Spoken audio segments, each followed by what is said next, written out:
Hello guys, আসসালামু আলাইকুম। আশা করি আপনারা সবাই ভালো আছেন। আজকে আবার নতুন একটা রেসিপি নিয়ে হাজির হলাম। এই দেখুন, আমি মাদার সাইজের একটা ফুলকপি নিয়েছিলাম। ফুলকপির পাকোড়া বানাবো। আর আমি গাছ থেকে দুইটা বেগুন ছিঁড়ে আনছি, বেগুনির চপ বানাবো। তো আমরা আগে ফুলকপিটা কেটে নেব। এইভাবে ছোট ছোট করে আমরা কেটে নেব। এই দেখুন, আমাদের ফুলকপি কাটা হয়ে গেছে। এবার আমরা বেগুন পাতলা পাতলা করে কেটে নেব। এই দেখুন, আমরা কত পাতলা পাতলা করে বেগুন কাটছি। এইভাবে আমরা সব বেগুনগুলো কেটে নেব। আমাদের বেগুন কাটা হয়ে গেছে। এখানে আমি বেগুন আর ফুলকপি ভালো করে ধুয়ে নিব।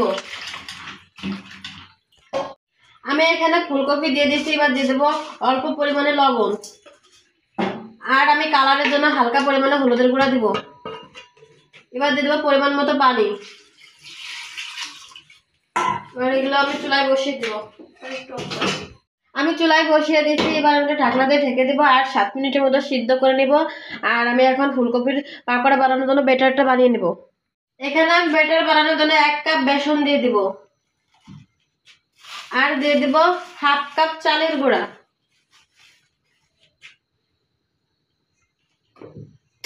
আর দেব স্বাদ মতো লবণ, আর দিয়ে দেবো 1 চামচ হলুদের গুঁড়া, 2 চামচ মরিচের গুঁড়া দেব, আর দেব হাফ চামচ জিরের গুঁড়া, হাফ চামচ আদা বাটা, আর দেব হাফ চামচ পেঁয়াজ রসুন বাটা। এবার আমি অল্প অল্প পানি দিব আর একটা ব্যাটার তৈরি করে নেব।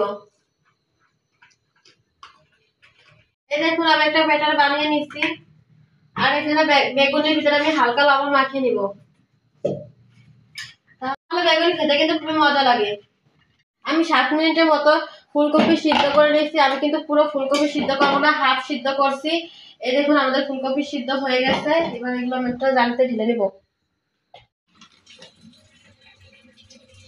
এই দেখুন, আমি ফুলকপি ঢেলে নিয়েছি। আমি চুলায় একটা কড়াই বসিয়ে দিচ্ছি। এবার পরিমাণ মতো সয়াবিন তেল দিয়ে দিব। আমি তেল একটু বেশি দিব, যেহেতু পাকোড়া ভাজবো, তাই একটু তেল কিন্তু বেশি দেওয়া লাগবে। আমাদের তেল গরম হয়ে গেছে। এবার আমি ফুলকপিগুলো ব্যাটারে চুবিয়ে কড়াইতে দিয়ে দিব। আর এইভাবে এইভাবে আমি সব ফুলকপিগুলো কড়াইয়ের ভিতরে দিয়ে দিব। এই দেখুন, সব ফুলকপিগুলো আমি কড়াইয়ের ভিতরে দিয়ে দিয়েছি। এবার আমি 2 পিটি লাল লাল করে ভেজে নিব। এই দেখুন, আমাদের ফুলকপি লাল লাল করে ভাজা হয়ে গেছে। এবার এগুলো একটা প্লেটে তুলে নিব।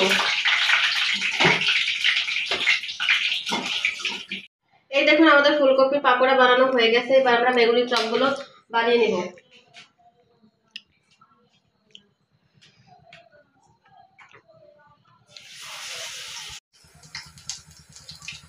এই দেখুন, আমি বেগুনি চপগুলো কড়াইয়ের ভিতরে দিয়ে দিয়েছি। এবার এগুলো আমি লাল লাল করে ভেজে নিব। এই দেখুন, আমাদের বেগুনি চপ ভাজা হয়ে গেছে। এবার আমরা একটা প্লেটে উঠিয়ে নিব। এই দেখুন, আমাদের বেগুনি চপ বানানো হয়ে গেছে। ফুলকপির পাকোড়া খেতে কিন্তু খুবই মজা বন্ধুরা। বেগুনি চপও বন্ধুরা কিন্তু খুবই মজা হয়েছে, খেতে কিন্তু খুবই মচমচে হয়েছে। আর ভিডিওটা ভালো লাগলে like comment share and subscribe করবেন। ভালো থাকবেন। আল্লাহ হাফেজ।